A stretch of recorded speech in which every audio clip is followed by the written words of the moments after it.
Hello everyone, welcome back to AS NEET. तो आज के वीडियो में अपन डिस्कस कर रहे होंगे कि नीट काउंसलिंग में पार्टिसिपेट करने से पहले आपको ये पता होना चाहिए कि आपको काउंसलिंग के लिए कितने बजट की जरूरत पड़ती है। हो सकता है कि आपको ऑलरेडी पता हो, लेकिन बहुत से स्टूडेंट और पेरेंट्स को नहीं पता होता कि एग्जैक्टली कितने बजट की आपको जरूरत पड़ती है, कितना अमाउंट होता है वो रिफंडेबल होता है और कौन से काउंसलिंग के लिए कितने अमाउंट की जरूरत पड़ती है। इन सभी के बारे में मैं डिस्कस करूंगा। हालांकि बाकी सब के बारे में तो आपको पता ही होता है कि डॉक्यूमेंट्स की कौन सी ज़रूरत पड़ती है, हालांकि उसके लिए मैं वीडियो बना दूंगा, बट हर साल ये चेंजेस होते रहते हैं। तो सबसे इम्पोर्टेंट बात यह है कि बजट, कि आपको एमबीबीएस कॉलेज में एडमिशन लेना है तो आपके पास इतना बजट तो होना ही चाहिए, या फिर अगर इतना बजट आप नहीं रख सकते तो अलग अलग कॉलेज के लिए अलग अलग क्राइटेरियाज होते हैं। किसी के लिए ड्राफ्ट की ज़रूरत पड़ती है तो किसी के लिए डीडी की ज़रूरत पड़ती है, तो वो आपको पता होना बहुत ज़्यादा ज़रूरी है। तो आपको नहीं पता तो ये वीडियो कंप्लीट देखना, आपको पता पड़ जाएगा कि आपको कितनी अमाउंट की जरूरत पड़ती है और कैसे कैसे पड़ती है।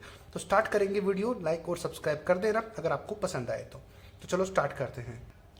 तो सबसे पहले मैं आपको एक बेसिक नॉलेज दे देता हूं कि अगर आपका बजट, ये इस पे डिपेंड करता है कि आपकी कॉलेज कौन सी है, या फिर बजट गवर्नमेंट कॉलेजेस और प्राइवेट कॉलेजेस, इसके अलावा डीम्ड यूनिवर्सिटीज़ के हिसाब से अलग अलग होती है। अपन सिर्फ एमबीबीएस की बात करेंगे, बीडीएस और आईएस काउंसलिंग के लिए अलग से मैं बात करूंगा। हालांकि थोड़ा सा आइडिया मैं इस वीडियो में आपको दे दूंगा, बट आपको ये पता होना चाहिए कि काउंसलिंग भी दो टाइप की होती है, एक ऑल इंडिया लेवल की काउंसलिंग और एक होती है स्टेट कोटे की काउंसलिंग। तो स्टेट के लिए अलग बजट आपको रखना पड़ता है और ऑल इंडिया कोटे के लिए अलग रखना पड़ता है। तो मैं बताऊंगा आपको, अगर काउंसलिंग के बारे में नॉलेज नहीं है तो ये वीडियो, मैंने स्क्रीन के ऊपर आपको थंबनेल दिख रहा है, तो ये वीडियो मैं बनाकर आपको अपडेट किया हुआ है कि आप इसमें अच्छी तरीके से समझ पाओगे कि काउंसलिंग कैसे होती है और कौन कौन से लेवल की होती है। ये वीडियो देखने के बाद में आपको बिल्कुल भी डाउट नहीं रहेगा।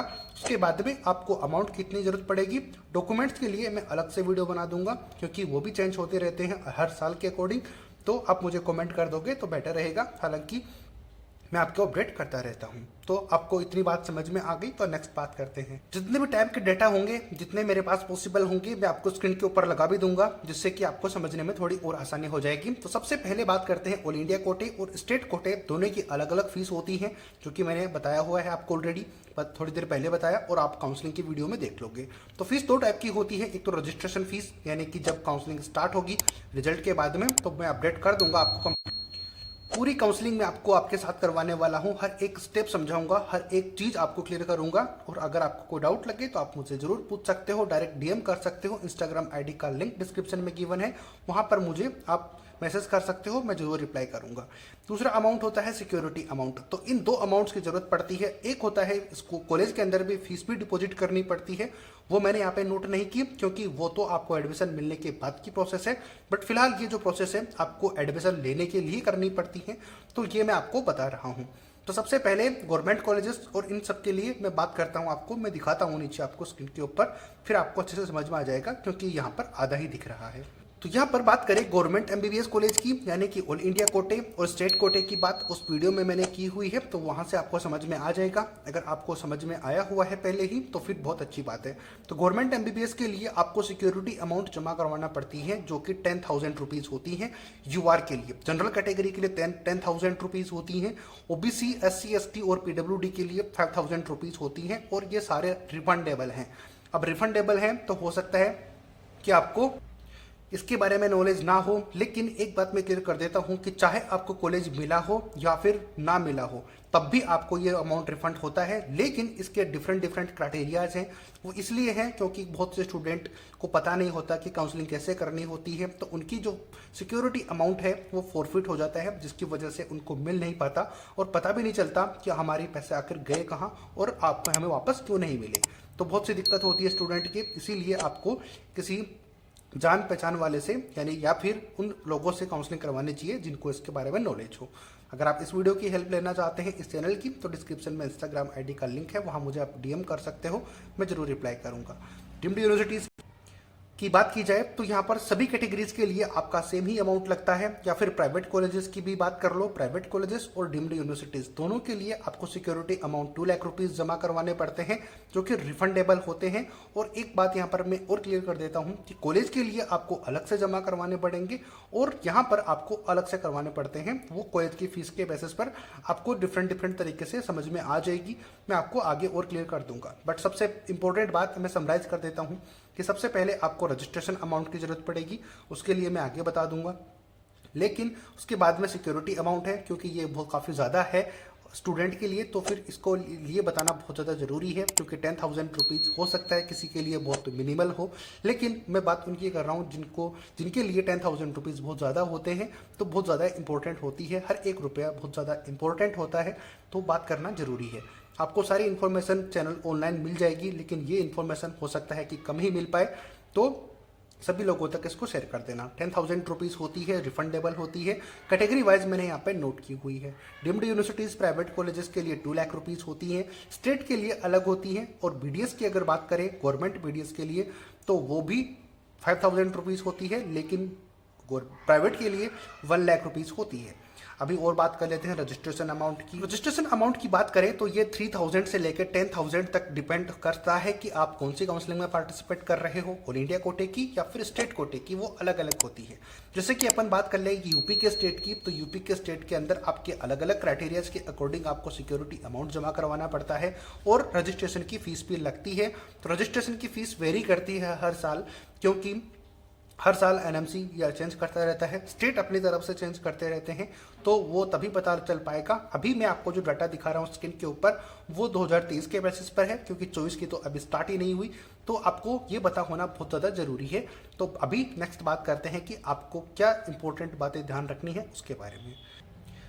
जैसे कि स्टेट की बात कर रहा था, तो स्टेट के लिए बात करें तो यूपी स्टेट के अंदर गवर्नमेंट एमबीबीएस और बीडीएस के लिए आपको 30,000 रुपीज़ जमा करवाने पड़ते हैं। अब ये लास्ट में ओनली क्यों लगाते हैं मुझे नहीं पता, आप में से किसी को पता है तो मुझे जरूर बताना। प्राइवेट एमबीबीएस कॉलेज की बात करें तो 2 लाख रुपीज़ पर यानी कि आपको देनी होती है ओनली, यहाँ पर भी ओनली लिखा हुआ है, तो यानी कि 30,000 भी ओनली और 2 लाख रुपीज़ भी ओनली। तो इसका मुझे मतलब समझ में नहीं आता, बट इसे लिखा जाता है तो इसलिए मैंने भी यहाँ पर लिख दिया। जैसे बात करें सिक्योरिटी अमाउंट, हर कॉलेज और यूनिवर्सिटी से रिफंडेबल होता है, ये मैंने आपको पहले ही बता दिया है। और रिफंडेबल कैसे होता है वो और स्क्रीन के ऊपर मैं बता देता हूँ। रिफंडेबल यानी कि जैसे चाहे तो आपको कॉलेज मिला हो या फिर ना मिला हो, हर केस में आपको ये अमाउंट रिफंडेबल होता है। वो इस डिपेंड करता है कि आपकी मनी फॉरफिट नहीं हुई हो। अगर आपको कॉलेज मिल गया है, आपने ज्वाइन कर लिया, तो फिर आपकी मनी डेफिनेटली रिफंड हो जाएगी। और अगर आपको कॉलेज मिला हो और आपने कॉलेज ज्वाइन नहीं किया हो, उसको छोड़ दिया है सीट को, तो फिर आपकी मनी फॉरफिट हो जाएगी। बट ये डिपेंड करेगा कि आपने कौन से राउंड में छोड़ा है। अगर फर्स्ट राउंड में ऐसा किया है तो फिर कोई भी मनी फॉरफिट नहीं होती है। वो इसलिए क्योंकि फर्स्ट राउंड सभी के लिए फ्री एग्जिट होता है। और इंडिया कोटे की बात करें, स्टेट कोटे के लिए ये चीज़ें डिफरेंट हो जाती हैं। तो ये हुई बात, बट रिफंडेबल जरूर होता है, ये बात आप जरूर ध्यान रखना।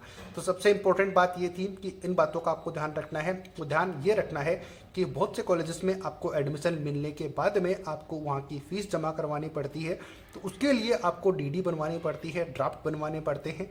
क्योंकि बहुत से कॉलेजेस ऐसे होते हैं जहाँ पर डायरेक्ट आप कैश मनी या फिर अपने बैंक से ट्रांसफ़र नहीं कर सकते। वहाँ के ये रूल्स होते हैं कि आपको डीडी बनवा के ही ले जानी पड़ेगी, या फिर आपको ड्राफ्ट के थ्रू ही उनको पैसे पे करने पड़ते हैं। तो ये बात आप पहले ही बैंक में जाके कंफर्म कर सकते हो कि आप कि ड्राफ्ट कैसे बनते हैं या फिर डीडी कैसे बनाई जाती है। वो मैं इसलिए आपको ये बता रहा हूँ कि हो सकता है कि आप डीडी पहले बनवा के रख लो, बट ऐसा नहीं करना है, क्योंकि डीडी उसी के नाम से बनेगी जिस कॉलेज में आपका एडमिशन होने वाला है।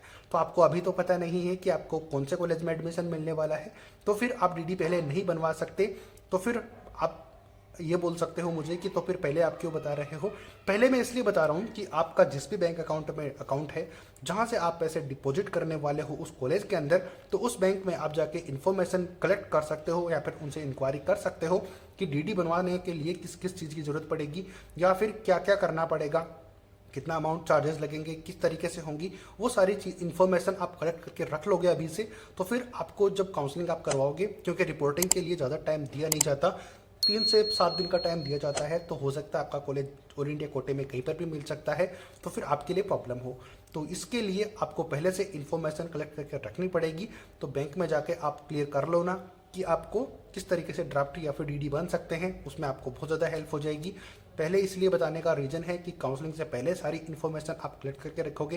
डॉक्यूमेंट्स के लिए मैं अलग से वीडियो बना दूंगा ताकि आपके पास सेपरेट चीज़ें रहें कि अमाउंट कितने की ज़रूरत पड़ती है और डॉक्यूमेंट्स कौन से ज़रूरत पड़ती है। तो इसलिए ये सारी चीज़ें आप पहले से करके रख लोगे तो आपके लिए बहुत ज़्यादा हेल्प हो जाएगी।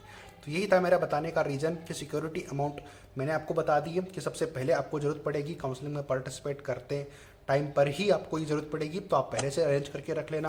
और रजिस्ट्रेशन फीस भी ज़रूरत पड़ेगी, तो आप वो भी अरेंज करके रख लेना। और ये सारी चीज़ें मैंने आपको बताने की कोशिश की है इस वीडियो में।